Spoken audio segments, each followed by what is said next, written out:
আহমদুল্লাহ হাফিজাহুল্লাহ, ওনার আস-সুন্নাহ ফাউন্ডেশনে যে কোটি কোটি টাকা আপনারা দিয়েছেন, বুকে হাত দিয়ে বলতে পারি আল্লাহ পাক সাক্ষী, উস্তাজুল মুকাররম শেখ আহমদুল্লাহ একটা পয়সাও তিনি তার নিজের পকেটে ঢুকান নাই, আপনারা দিয়েছেন, আপনাদের পয়সা জনগণের জন্য খরচ করেছেন। কোন ঠিক কিনা?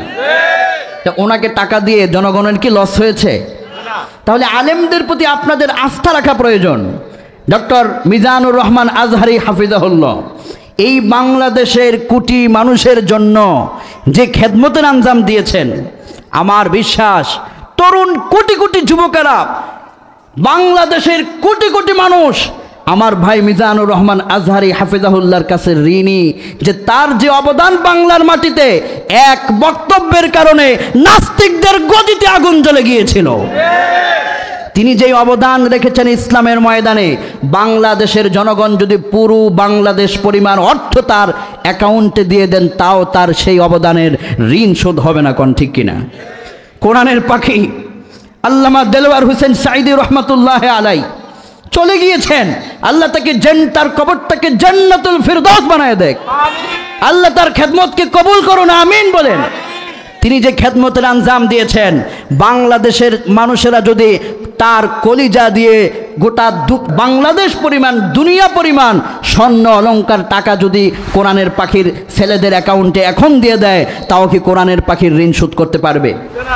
ওলামাই কেরামদের ঋণ কখনো শোধযোগ্য নয়। আর ওলামাই কেরাম যেই টাকাটা আপনাদের কাছ থেকে নিচ্ছেন, আমার ইস্তেহাদ হচ্ছে এটা মূলত ওয়াজের বিনিময়ে নয়, এটা হচ্ছে তার আসার খরচ, রাস্তার খরচ। এই যে আমি আপনাদের এখানে আসলাম, মিজান ভাই কোথায়? 2টায় আমি রওনা হয়েছি, দিনের 2টায়। বাসা থেকে আমাকে লাঞ্চ করতে বলেছে, আমি বলেছি না, আমার ভাই অপেক্ষা করছে, আমাকে লক্ষ্মীপুর যেতে হবে। 2টা থেকে এখন আমি আলোচনা করছি প্রায় 9:30 রাত। বলুন আপনারা, এখানে এসেও কিন্তু আমি আজকে ডিনার করতে সময় পাই নাই। মানে পুরো রাস্তায় আমাকে বিশাল এক রাস্তা পাড়ি দিতে হয়েছে। এই যে পাড়ি দেওয়া, এই পাড়ি দেওয়ার কারণে আমার ব্যবসায় বাণিজ্যে সময় দেওয়ার সম্ভব না। এই সময় কাটানোর কারণে দোকান একটা শপিং মল খোলা আমার দ্বারা সম্ভব না। এই যে আমি যে লেগে আছি কোরআনের এই কাজে, এজন্য আপনারা আমাকে যাতায়াত খরচ দিচ্ছেন।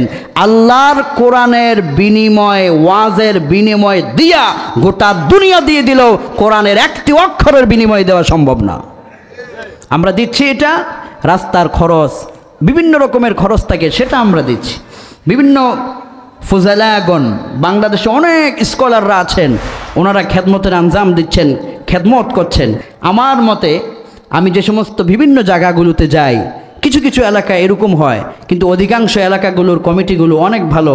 যেমন আপনারা আমাকে ইস্তেকবাল থেকে, সেই ঢাকা থেকে নিয়ে আসছে মিজান ভাই, আপনাদের কমিটির পক্ষ থেকে ঢাকা থেকে আমাকে নিয়ে আসছে। তার মানে আপনারা যথাযথ সম্মান করেছেন। তো আলেমদেরকে যদি যথাযথ সম্মান করেন, বরকত দিবেন যিনি, তিনি কে? আল্লাহ। এবার আমি আপনাকে বলি, ওলামাই কেরামদের হাতে যদি টাকা হয়, তারা সিনেমা হল বানাবে না বা ইসলামের বিরুদ্ধে কিছু হবে এমনটা করবে না। আপনি যদি বহির্বিশ্বে তাকান, বিশেষ করে সৌদি আরব কান্ট্রিগুলোতে, ওখানে রমজানুল মুবারকের 30 দিন একজন স্কলার যদি বক্তব্য দেন, তাহলে তাকে পয়সা দিতে হয় 12 মিলিয়ন রিয়েল, যার 1 মিলিয়নে হচ্ছে 10 লক্ষ রিয়েল। মাত্র 30 দিন তিনি বয়ান করবেন টেলিভিশনে, স্কলারদেরকে তাদেরকে দিতে হচ্ছে, ওনারা দিচ্ছে 12 মিলিয়ন রিয়েল, 1 মিলিয়নে 10 লক্ষ রিয়েল। আপনি আরও দেখবেন, বাংলাদেশে আমরা যত ওলামাই কেরাম কথা বলে, আমাদের এই কোরআনের কথাগুলোকে স্টপ করার জন্য আমাদের পিছনে প্রতিনিয়ত কিন্তু কাজ করে একটি মহল। কত জনসংখ্যা সেটাও আমি গবেষণা করে বের করেছি। গোটা দুনিয়াতে মুসলমানদের হক কথাগুলোকে স্টপ করার জন্য সেখানে প্রায় 700 মিলিয়ন নারী ইসলামের বিরুদ্ধে প্রতি সেকেন্ডে কাজ করে। আপনি চিন্তা করেছেন, 700 মিলিয়ন নারী প্রতি সেকেন্ডে যুবকদের ঈমান কেড়ে নেবার জন্য কাজ করছে। It's great example. আপনি যদি মোবাইলের কোনো একটি অ্যাপসে ঢুকবেন, গুগল বলেন, তারপরে আপনি অপেরা মিনি বলেন, তারপর আপনি ইউটিউব বলেন, দেখবেন একটু পরে পরে একটা আপনার উপরে আপনার সামনে একটা অ্যাড ভেসে উঠবে, কখনো নারীর ছবি, কখনো বিভিন্ন রকমের ফিল্ম স্টারদের ছবি, বিভিন্ন স্পন্সরের মাধ্যমে এই জাতির সামনে 700 মিলিয়ন নারী শুধু মুসলমানদের ঈমান কেড়ে নেবার জন্য কাজ করছে গোটা দুনিয়াব্যাপী।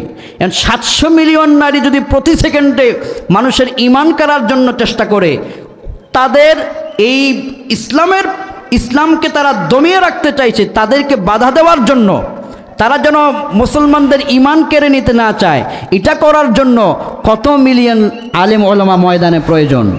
সেই হিসাবে তো আমরা কিছুই না।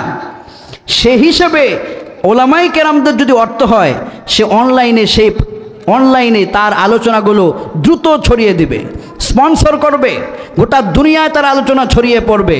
ফলশ্রুতিতে যুবকেরা ওই নারীদের দৃশ্য দেখবে না, কোরআনের আলোচনাগুলো দেখবে। আপনি পৃথিবীর যেখানেই থাকেন, ইসলামের খ্যাদমতের জন্য অর্থ বর্তমানে বহু প্রয়োজন। আর সেই অর্থ যদি ইসলামের জন্য খরচ করা হয়, এটা বড় কল্যাণজনক ব্যাপার। এই যে বাংলাদেশে নাটক করে, আমি গবেষণা করে বলছি, নাটক যে করে, একটি নাটকে 1 লক্ষ টাকা তারা নেয়। বাংলাদেশের কোন মাহফিলে আমরা 1 ঘন্টা কথা বলে 1 লক্ষ টাকা দাবি করেছি? আজও পর্যন্ত কেউ প্রমাণ দিতে পারবে না ইনশাআল্লাহ। মসজিদের ইমামও বলতে পারবে না যে আমি 1 ওয়াক্ত নামাজ পড়াবো, 1 মাস নামাজ পড়াবো, 1 লক্ষ টাকা দিতে হবে। এমন কি কোনো ইমাম বক্তা কেউ বলেছে? বলে নাই। কিন্তু ওরা নাটক করে লক্ষ টাকা নিয়ে যাচ্ছে। এই যে প্লেয়ার, ক্রিকেটার, ওদের মাসিক আয়, মাসিক যে পারিশ্রমিক 8 লক্ষ টাকা, ওরা মাসে 8 লক্ষ টাকা কুড়িয়ে নিচ্ছে। শুধু কি তাই, গোটা দুনিয়া দেখছে।